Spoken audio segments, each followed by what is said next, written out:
if someone's listening to this today, it's like, what would be your advice? You know, if something's holding you back from unloading it all, what would be your tactic to get there? Well, it's interesting because after I saw Rent, I wrote a bunch of 15-minute musicals that sounded like Rent. Yeah. You know, like you chase the things that you like and you're going to fall short. And then like if you chase enough different stuff, you'll end up sounding like yourself. Yes.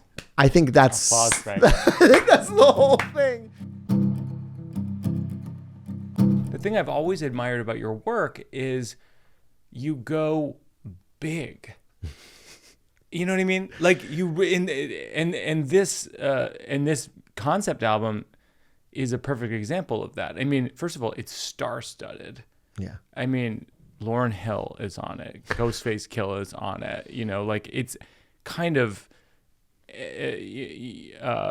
endless amounts of stars of musicals and acting. And what's the thing in your life that encouraged you to go big? That's really interesting. My first instinct is, I think if you're a product of the school play, okay, you go big. Because when you are, you know, I was a kid who figured out where I was in the context of like the drama clubs at my school, and you want to play with lots of parts. Yeah. You want lots of parts for women because they audition to boys at like an 8-to-1 ratio. I remember every year trying to convince like friends of mine who were really good dancers, like, don't do basketball this year. You can balance basketball with the musical right. if you want. And so I think a part of my brain is always just trying to make the best school play. Like lots of parts, lots for everyone to do. But I really think subconsciously that's it. Like I just want to make a really big school play. And it's funny, in The Heights, which I started, like the first draft was, I wrote my sophomore year at Wesleyan. And even then, when it was like an extracurricular project, it was bigger than it had a right to be. Like I had written a club scene, and there's like 20 kids who were in it who were just in the nightclub scene, and they don't appear anywhere else in the musical. But I would have separate rehearsals because like they were in it, but they were just in the one sequence, which is insane in retrospect. It's so funny because and that's how I view you. You know, because I've known you a little bit for a long time, right? Like we did this American Life stuff together. That's right. You know, you were on Broadway when I was off Broadway. You know, Freestyle Love Supreme 2004. Like, I've always had this sense of you of like, you're this wide-eyed, optimistic artist. But what's amazing to me is you still are. Like you were in your 20s, and you are in your 40s, and what keeps the light shining so bright? Why do you keep taking risks that are so big? I think, I don't know. I mean, I don't know. They're all terrifying. Like that's the funny thing about it. Like I was terrified to play that for you today. I'm terrified to see like what people make of this concept. First of all, people don't even listen to albums anymore. Like I'm like, everybody check it. I built this zoetrope. Yes. Everybody gather around and look in this slit. Yeah. And there's going to be a moving man. Like I've built a thing that people don't really make. Yeah. And I want to preface this by saying that like I co-wrote this with Issa Davis. Almost every good idea in there is Issa Davis's. Oh, that's nice. And so a lot of the work Issa did, first of all, was just like really making the structure work beautifully as an album, and in a really satisfying way, because she wasn't as precious about the original movie as I was. And also like fighting for that dream. Like what is it that actually gets us out of our houses? It's actually the promise that we get to come home at the end of the day. And I think she just did that so beautifully. So like I kind of brought fear and she brought hope, and like there's a really like we kind of met in the middle in terms of what we ended up making. It's interesting because it's a reverse engineering of making a film or making a staged musical. Yeah. Yeah. You made an album. Right. Like you're saying. No, it's like you're saying is like, but it's actually great for people who listen to this podcast because there's tons of creators, and a lot of the questions that we get from our listeners have to do with like, how do you make a thing? And it's kind of this, it's a self-fulfilling prophecy. You make a thing by making a thing. Yeah. And then, and an album is a perfect example of like, anyone could make an album with GarageBand and a microphone and your phone kind of thing. Yeah. And you could, it won't have the production quality that yours does and the stars and all that stuff, but you can start there. Absolutely. And is that part of the reason why you went back to making an album before a movie or a show? Yeah, I honestly, it was one, well, one of the big things in that first email I wrote to my friend was, how do you do the action sequences? Because Warriors, more than anything, is an action movie. Yeah. And action movies, porno movies, and musicals are all fighting for the same real estate, story-wise. When you can't talk anymore and emotion is heightened, you fight, fuck, or sing. Oh, wow. I never thought about it that way. That was, so my first instinct when I heard it was like... Can you unpack that for a second? Because I don't fully understand. So you're saying porn, action... And musicals have that in common. Yeah, there's a scene, there's like a baseline scene, people meet each other, the emotions get heightened. And in an action movie, it's some kind of standoff and a sequence, an action sequence starts. Right. In a porno movie, it's, I brought you a pizza. My yeah. My stepsister doesn't know I'm here. Right. Or whatever.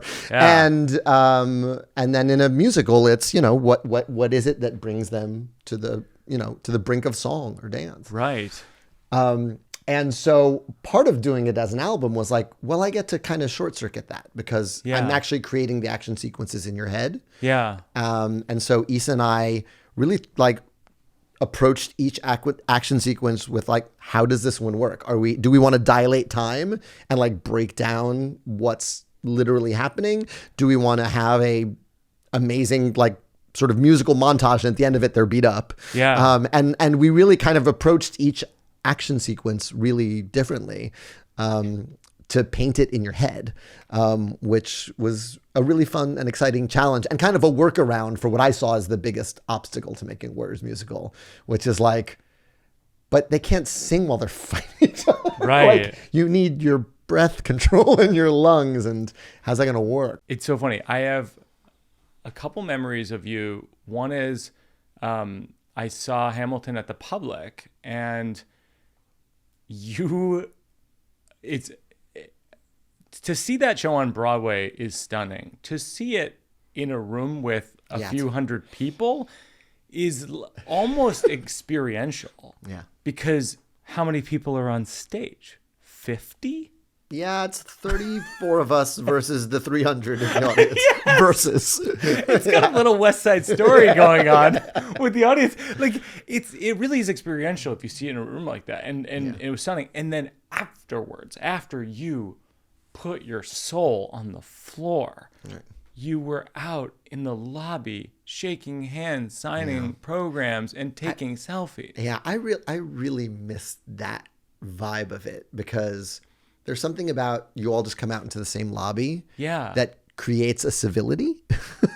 Yeah. Once you put up a barricade, there's I'm to be barricaded against. I'm going to have to scream and grab for the person as opposed to no, we're all just in the lobby. Yeah, we're all just here.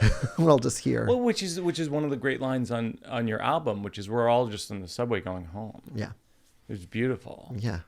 What's the menial task Lin Miranda day to day that people don't think of the icon Lin Miranda doing? I mean, I'm picking up shit 3 times a day for my dog. Yeah. My dog's probably heard more lyrics in process than any other person, any other collaborator or person in my life. Yeah, because you walk and right. Yeah, I'll make the loop and then I'll walk the dog. My dog's getting older now, so now it's less lyrics. Yeah. But was around for a lot of it. I don't know. You jot stuff, as I understand it, you jot stuff in your voice memo on your phone. Yeah, sometimes. And then do you carry notes? With this one, with this one, Issa and I really co-wrote this thing. So sometimes she would send me a musical idea that came to her, and I would just throw it in the pot. So there's a lot of musical motifs that are Issa's as well. In fact, in the first song, I actually put Issa's voice memo at the top of it. You hear her going, do-do-do-do. Oh my gosh. And that's the horn line that you hear throughout the opening number. That. So I tried to kind of bake everything into the pie. What do people who have never written a musical not understand about writing a musical? What can you not understand? You can't understand how many ideas you need. Oh, that's it. Looks like you're bored. Yeah. Like, it's not just the one idea. I have an idea. They'll break into song. Like, that's not going to get you very far. You have to, Warriors is a great example. Like, you look at a moment that we look at a moment that happens in the movie and we go, what is the attack on this? Like, who is singing? What is the perspective on it? Like, it's kind of a lot of ideas. Right. And you invariably bring all of yourself into it. Like, there's a song that Luther sings. Luther's the villain of Warriors, played by David Patrick Kelly in the movie and Kim Dracula in ours. And the first stanza of it is actually a really weird memory I have of being a little kid. They sing every stop on the map is a Pac-Man dot. Oh. And I always saw the subway map. There's like a little Pac-Man shaped arrow in the corner of every subway map. It's like black, a little black Pac-Man. And I always used to imagine, like when I was bored and had nothing to do, I would imagine the Pac-Man eating up all the subway stops, and like the transfer stops were power pellets. Yeah. Like, this was like a thing I spent many hours doing in my head as a kid, going from, West 4th Street, where I went to nursery school, all the way up to 200th Street, where I got off. And so, like, again, switching that to the metaphor of like, Luther sees himself as a ghost hunting down Miss Pac-Man. Yeah. But again, like, that's an idea I pulled from when I was 5 years old into a lyric. So it's one idea is not enough. You're constantly kind of, what is the best line of attack on this moment? What feels true? Yeah. But it's interesting in Warriors, it's like, I don't know, it's in some ways the train is a metaphor. Totally. For the way that in New York City, and we're all together. Yeah.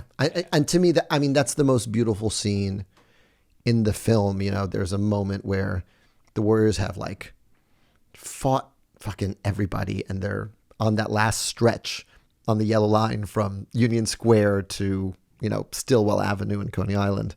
And these other couples get on, and they're the same age as the Warriors. Yeah. But they're like rich. Yeah. They're clearly coming from a party, having a great time, like a prom or a disco. Sure. And they look and see this completely different lived experience, and they're just staring at each other from across. Yeah. And it is the most beautiful scene. And it's really like the moment where, like, the Warriors also assert their dignity and their personhood, and that, like, and we all share this city. Yes. And it's what I love the most about this city is how many different types of people share it, and how many worlds and experiences you see every time you get on the train. I think it's a testament to in this city that we're all choosing to live in this place where we're all going to be kind of on the dirty subway for part of the day. Yeah. So a funny thing, when you and I met, you did This American Life Live, and I did it. And I told a story, the Massachusetts story. Great. And then it was great. You did 21 Chump Street, which is a 20-minute musical, roughly. And based on a story. Like a journalism piece. From This American Life. And you play Ira Glass in it, a singing Ira Glass. Yeah, sure. Anthony Ramos is in it. Yeah. A young Anthony Ramos. He must have been 20-ish years old. It was we had just done the workshop. I remember being outside of BAM Opera House, me and Jenny, right after the live event, This American Live event with Anthony. He was just like this wide-eyed young guy. Yeah, he still is. And he's in Twisters. And he was just like, just Lin just like found me and like asked me to do all this stuff. And like, I mean, he was literally like, and now my life has changed. Yeah, his life is it's pretty crazy. He was actually auditioning for something else. It was like a cell phone commercial at Telsey Casting. And the casting director was like, have they seen you for Hamilton yet? Really? Yeah. And he was like, what's Hamilton? It's interesting because like you have your stamp on so many people's rising careers.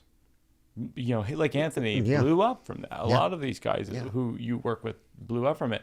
Do you take pride in that? Do you think wistfully about it? Oh, absolutely. It's kind of the best part, because in making the thing you make, you get to like see all these other people do what they do brilliantly. Do you think of yourself as that part of your role, as being, because you went from being the young person, the young upstart kid, to being like a veteran?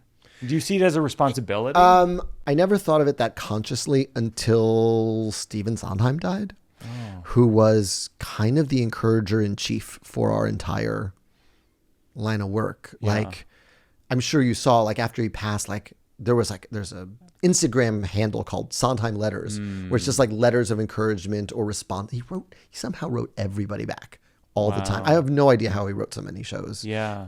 But it was,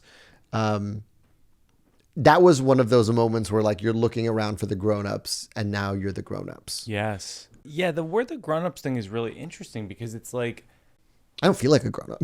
No, I know. Well, that's what I was saying earlier, is like you have this wide-eyed kid thing about you, and you're always game to take on big stuff. You took on Alexander Hamilton. You took on, even, in Warriors is like 1970s New York City is a big topic. Yeah. And it's like, and you relate everything to being kind of like a school play. It's like, how is the level you're working at right now, which is the highest level, how is it similar to the school play, and how is it different from the school play? It's exactly the same as the school play. No difference. It's just more people coming to the school play. That's really how I think of it, is what's going to be the most interesting, exciting thing you can do when you're writing it at any given moment. And with Issa, a lot of the fun of this was her coming at me with structure questions that I'd never considered, because I saw the movie as a sacred text, and still do. And I think fans of the movie will still really enjoy this, because all of the moments, I also felt like, I'm the guardian of, like, the things that, like, if you're making a Warriors musical, that has to be in it. Yeah. That moment has to be in it. But also, the fun of it also was like, okay, 1979 New York is a really exciting musical time. So what genres do we get to play in? We can play in, Paris's Burning Ballroom. We can play in punk and in metal and in, lots of rock music. I mean, it's a rock score. That movie has an amazing Barry Dvorak rock score. Yes. So we're jumping off of that and the 79 synths into all this other different territory. That's one of the things I find most interesting about your work, and really, like, a lot of my favorite art from the last 20 years. I always think of, like, Hamilton, and I think of, like, Jordan Peele's Get Out, where it's like both of those are examples of, it's a hybrid. His is a hybrid of horror and comedy and social commentary, and it's all in one. And Hamilton is it's a historical musical with hip hop, and it's just like, and this, Warriors is like, it's hip hop, it's metal, it's rock and roll, it's all these things. Yeah. And is that on purpose, or is that just what you got in you? Yeah, part of it. And again, like, I think, you go to your influences. Like, for me, Jonathan Larson is the composer of Rent. And Rent was the show that made me go from, like, liking musicals to thinking, I could write a musical. Yeah. Because it was the first really contemporary show I saw. I was like, this takes place now. So you saw Rent? I saw it in the first year. I saw it for my 17th birthday, 1997. Oh my gosh. And I just was like, you can tell this guy is writing from a very personal place. Yeah. It's about New York. It's about his community, this, like, artistic community, and, like, wrestling with the same things that I'm wrestling with. Like, I'm scared to die. I'm scared of, like, making art and nobody noticing. I'm scared, like, all of the things that I was scared of as I was barreling towards a life in the arts. It was like, there it is up on stage. And that's when I went from, like, being in the school play to starting to write musicals, was from seeing that. And the other thing that was, it's a roundabout answer to your question, but Jonathan Larson really believed that theater music should be in conversation with the music we actually listen to every day. Like wanted to bring in those outside influences. Like I think in his character description of Mark wrote Eddie Vedder, like think Eddie Vedder, Kurt Cobain type voice, which again, no other musical theater writer was doing at the time. Wow. And so you saw that when you were 17. I saw that when I was 17. Had you seen a musical?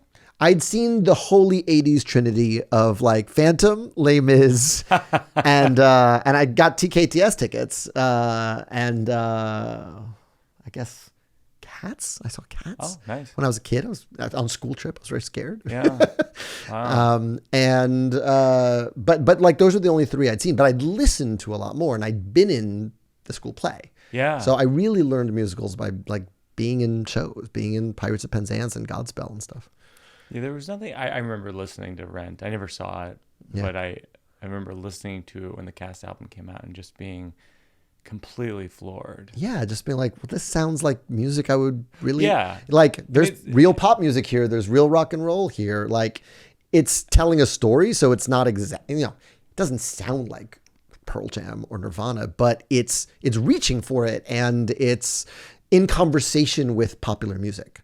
Yeah, and it sounds singular. It sounds like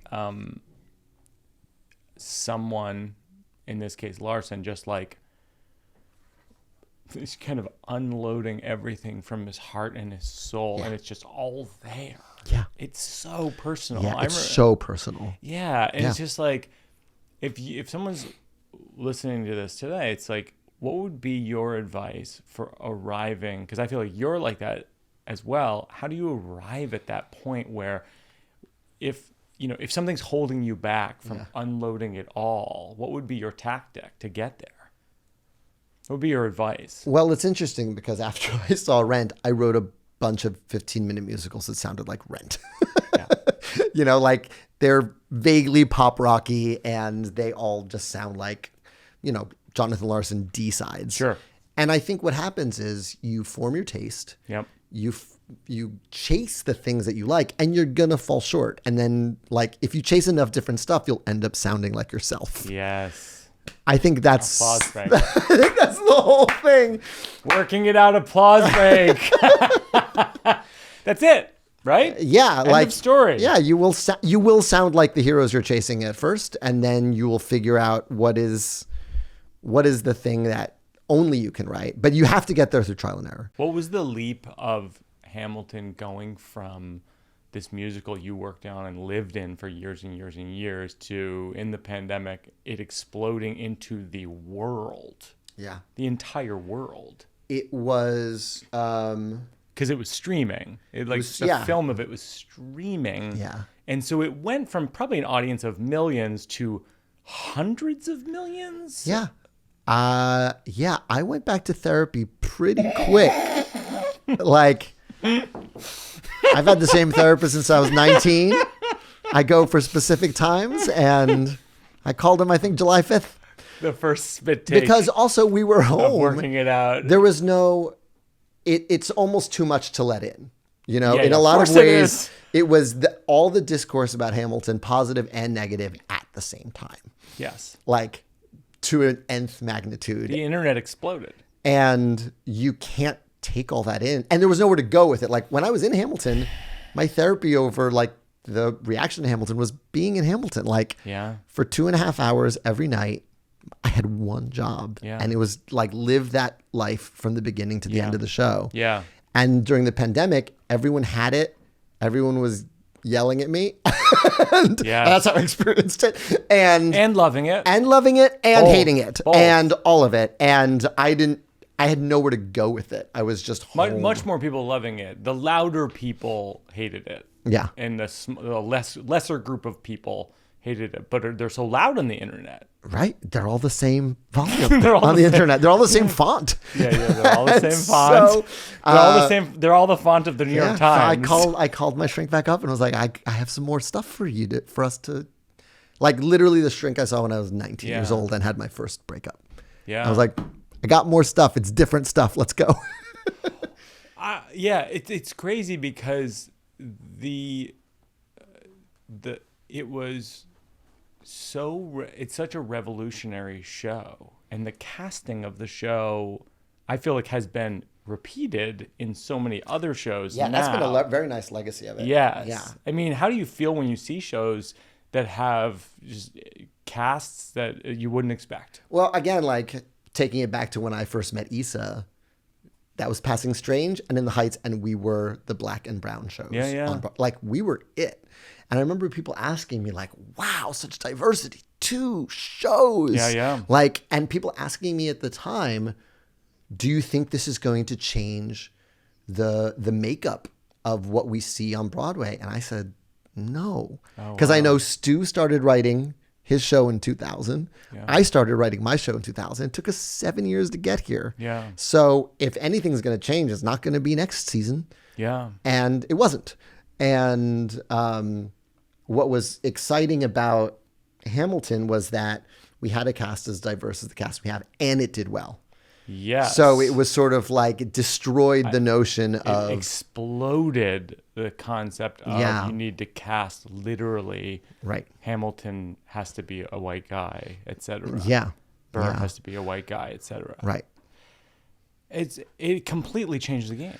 Yeah. Oh, and again, like, that wasn't particularly intentional. Like, Where'd you come up with that? No. In the initial idea for it was, when I read the book, when I read his biography, every moment, and you'll relate to this, every moment at which his life changed was because he wrote something. Mm-hmm. And that's very rare for a biography. Normally, like, shit just happens to people. Wait, like, can you unpack that? Everything changed for him when he wrote something. Yeah, so he writes his way out of his, like, upbringing in St. Croix because a hurricane hits the island, and he writes an account of the island, of that hurricane. That account is so vivid that it gets published in the Danish American Gazette and used for relief efforts, like as a testimonial of why you need to send money to help us. Okay. People realize this kid is smart. Okay. We'll take up a collection so he can go get his education on the mainland. He never comes back. Yeah. Then he starts writing about how we need to have an American Revolution. He writes under a pseudonym, which, again, there's nothing more hip hop than writing under a pseudonym, taking your pen name or your MC name. And he becomes George Washington's aide de camp because he's a good writer. Right. He's like, okay, you'll be my secretary. So most biographies, you don't usually have someone who literally creates so much of their destiny by virtue of their writing. Right. So he's an artist in his own right. Yeah. That's what connected it to hip hop for me, was he writes about his circumstances so well that he transcends them. And amazing. And so I was always picturing, who is the MC who represents Hamilton? Who is the MC who represents? So I was never picturing white guys. I know what the white guys look like. Yeah. They're in my wallet. Yeah. That was never what I was thinking when I was writing the songs. Right. So it just proceeded from the style of music I was writing and the impulse to make him a writer. Did Hamilton ever go, it's so precise, did it ever go off the tracks? Because, like, with my shows, if it goes off the tracks, I can be like, by the way, I missed this line, so I'm going to go back and tell this part of the story first. Like, I can talk through it. In Hamilton, it just feels like, you're kind of screwed if you, like, miss a beat, or you jump to the second act, or you jump to a different song. Well, what's interesting is, I think part of the reason it's like that is I thought of it as a concept album first. For years, I called it the Hamilton Mixtape. And just thinking of it that way made me write denser lyrics. I was like, I can get away with this because they can press rewind if they miss it. I literally, like, in just that mental shift of like, no, it's going to be an album. It's going to be an album. They can press rewind. If they miss it, they can go back. And then it started turning into a musical in spite of us, and becoming a show. And very clearly, like, this wants to live on stage pretty urgently. If the lead of Hamilton now got COVID, could you go on tonight? My God, talk about the anxiety dream. I could probably pull off 70%. I would kill to see that 70%. Honestly, most of the lyrics are in the costume. Like, if I put the costume on and we're in the track, stuff would come out of my mouth. Oh my God. You know what? It's funny because I had a 3-year break. I didn't do it. And then I went back in to do it for Puerto Rico for a fundraiser. Uh-huh. And the stuff I had the most trouble memorizing was the stuff I didn't write. Because there's times where I actually quote the historical Hamilton, like the Reynolds pamphlet. That's Hamilton's writing. Washington's farewell address. That's Hamilton's writing. Right. And I really ate shit on some of those. Like when I went back to do it, I'd be like, in the course of my life, there have been many. I'm trying to do the farewell address and I don't have it anywhere. Wow.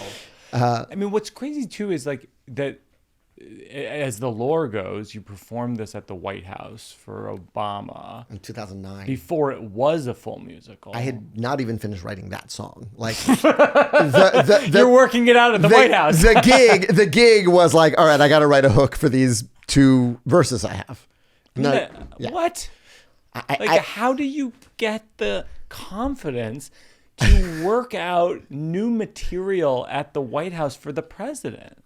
In retrospect, I would never do that today. In retrospect, why'd you do it? Because I had nothing to lose, and also they asked for something about the American experience, and it was the only thing I had about the American experience. But you knew it was great, right? Like you kind of knew it was great. I knew I liked it. I also knew that if this audience doesn't like it, this is probably a bad idea.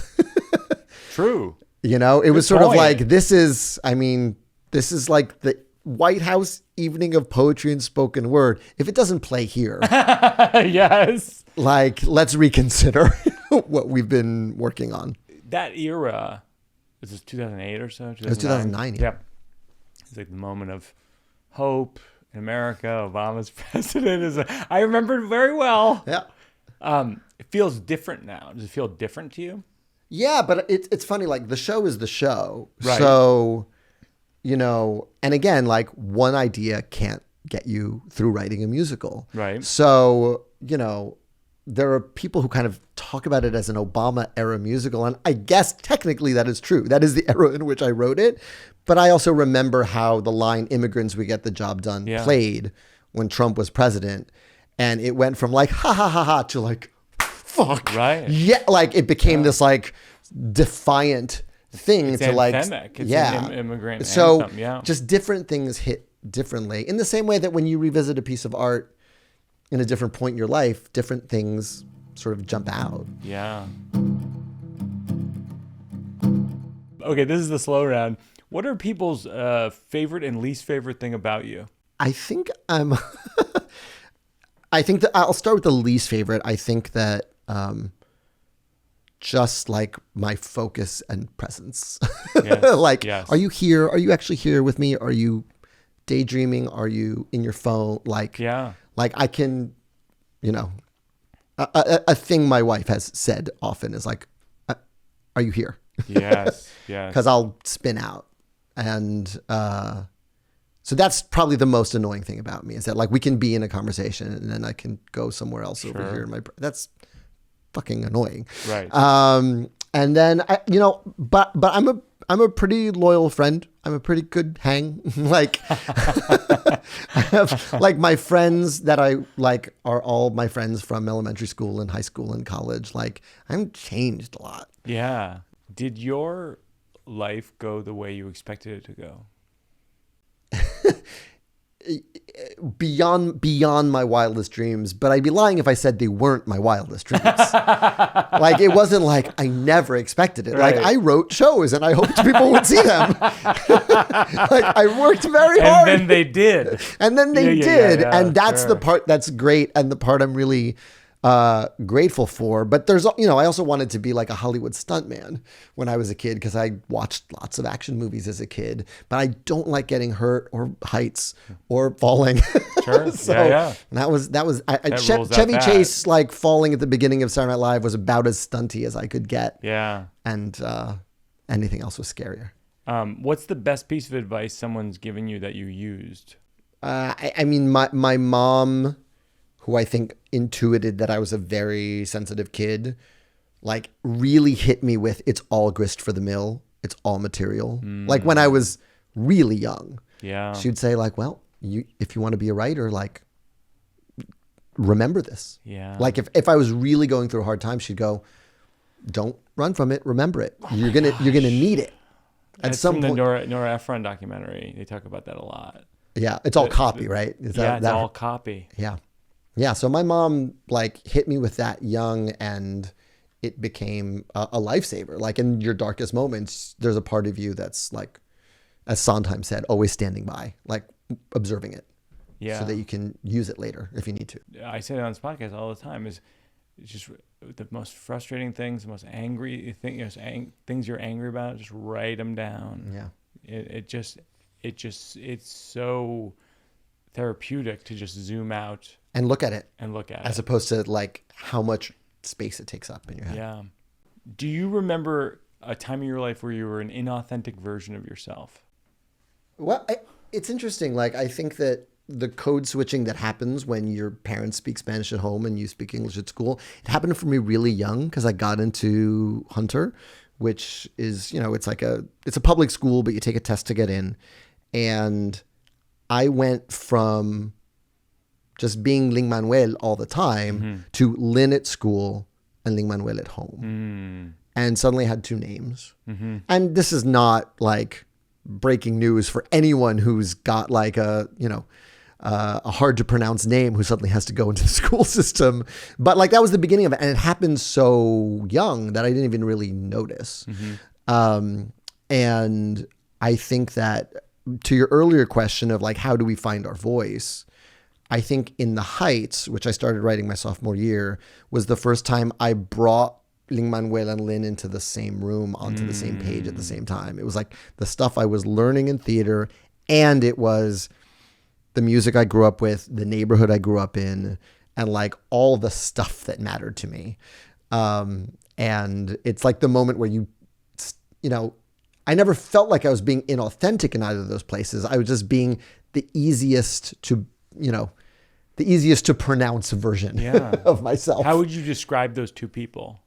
I mean, beyond just Spanish versus English, I think I learned really early that when you're around really smart kids, I was at a school full of really smart kids. I didn't feel particularly smart. Funny's actually the only currency that matters. Like if I'm funny, no one will look at my C grades in math or my needs improvements. Sure. Like funny covers all manner of sins. So funny smooths over a lot of situations. It does. And it allows you to like, I was never like in one clique in high school. I was like, I could kind of float around pretty well because I would like hit a laugh line and like get the fuck out. Hit a laugh line and get out. Yeah. Yeah. It's interesting but humor does that. Yeah. It's and also did theater do that for you? Yeah. What theater did for me also was give me the zoom out that you sometimes need, especially in high school when it's like, we hate that girl now. We don't like that kid anymore. And like, you have no idea why the alliances are shifting or changing. Yeah. That's how I experienced much of high school. But if you're doing theater, one, you're all making something because you want to make it. Like none of us are getting a grade for this. And two, you make friends in other grades. Right. So like if my grade is being really fucking weird because someone dated someone, or like, I don't even know why we all hate this kid today. Yeah. Oh like God. I could go into a hallway full of older kids who were like, Lin, hi. Yeah. And it just common purpose and just like the problems in our grade aren't really a big deal. Yeah. It's just a thing that's happening in this hallway. And there's another hallway with kids that are also nice, and they might be older and younger, but the world does not begin and end with the kids you're in a class with. And by the way, I'm sure that was the case within the Heights or Hamilton, where there's disputes with producers or the cast or the crew or whatever, and then you're on stage and you got to do it. Yeah. No, what was the most chaos around any of your live shows in your professional career where you just have to ultimately do it? Oh God. I mean, there's all manner of, it's always when someone's out. Like I remember the week after In the Heights opened, KO, who played Vanessa, was out, like sick, like voice was gone. Yeah. And understudy went in, no put in as Marette. And it was sort of like, she's literally never done this before. What do you mean no put in? Like we never had time to do a put in rehearsal for her. She didn't have a rehearsal? No, we walked through the there was no time, and we were off Broadway, so we didn't even have like the staff to do it. Like, we were just very understaffed. And so it was like, you're going to play Vanessa. We're all going to walk you through every dance sequence. I mean, she was in the ensemble. Right. And she covered, right, but we'd never had the understudy rehearsals because we had just opened. Wow. We were just trying to get the show on. Where was the show off Broadway? It was at a place that it's now the Baryshnikov Dance Center, but it was 37 Arts, and it used to be a theater space. And so she went on, and you hadn't done a rehearsal, and it was never. I mean, it was never better. Of course, because she was so present that she was what we're always chasing when we're trying to be on stage, is completely in the moment at all times. She literally didn't know what was going to, I mean, she knew the songs obviously and like what to sing, but in terms of the blocking, like we were all guiding her around, and she was incredible. In your entire career, when have you felt the most present on stage? It's always freestyle.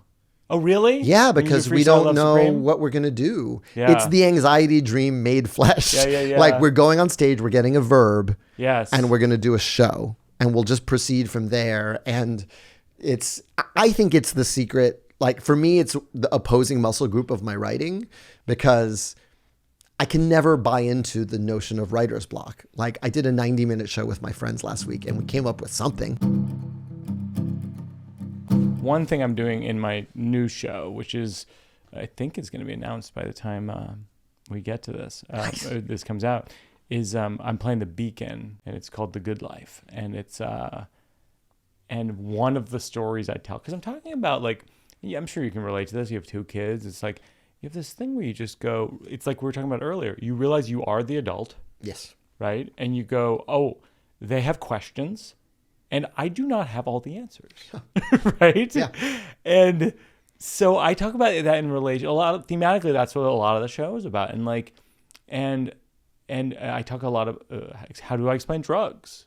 Right. You know, it's like, you know, I say The Good Life because we walk by on this corner in Brooklyn is like this like weed store. It's called like The Good Life. And one day Oona was like, Dad, what's The Good Life? And I was like, I don't even know. It's not what I'm doing. You know what I mean? And then I'm trying to explain drugs, and I can't really do it. And then I have a flashback, like in a lot of my shows, I did the DARE program in 6th grade. You have that? We didn't have it, but I remember the commercials. So drug abuse resistance education. Yeah. And it was Officer Babin, came to St. Mary's School, and Officer Babin came to school, and she was like, we dare you not to use drugs. And we're like, wait, you dare us to do drugs or to not use, to not, you know, like, it's an acronym. We don't know what acronyms are. Is that a type of drug? And so, okay, so here, this is the real life thing that happened. And you'll see why I'm asking you about it in moments. I asked Officer Babin, she said, there's a graduation ceremony next week for DARE. I asked Officer Babin, this is very school play of me, is it possible at the graduation ceremony I could perform a rap song that I wrote called, wait for it, Bust Them Drugs? Based on, I bet you guess what it's based on. Bust is a hit song from 1989. Mine was Bust Them Drugs. Bust a Move by Young MC. Yeah. You want it? Yeah. And so Officer Babin goes, that's a great idea. It was not a great idea. Total malpractice on her part. All of the anxiety we talked about, I'm feeling for you in the past right now. So she goes, great idea. On the day of the graduation, she goes, now before we give out the diplomas, there's going to be a musical presentation from your fellow 6th grader, Mike Birbiglia. And I went up, Young MC audio, cassette single, put in, press play. I'm immediately 3 beats behind the rhythm of the song. I mean, but by the way, it wasn't the instrumental. It was. You were rapping over the predated even instrumental singles. Well, sometimes you'd get the instrumental on the B-side. That didn't happen. Yeah, in this case. Didn't have it. So my lyrics competed with the actual Bust a Move lyrics. It was like an early mashup. And I was just like, this is a tale for all the 6th graders trying to blah, blah, blah, you know. And it's like, okay, smarty, go to a party, offer me angel dust, no thanks, sorry. Mom's at home, she's offering me hugs, and just say no and bust them drugs.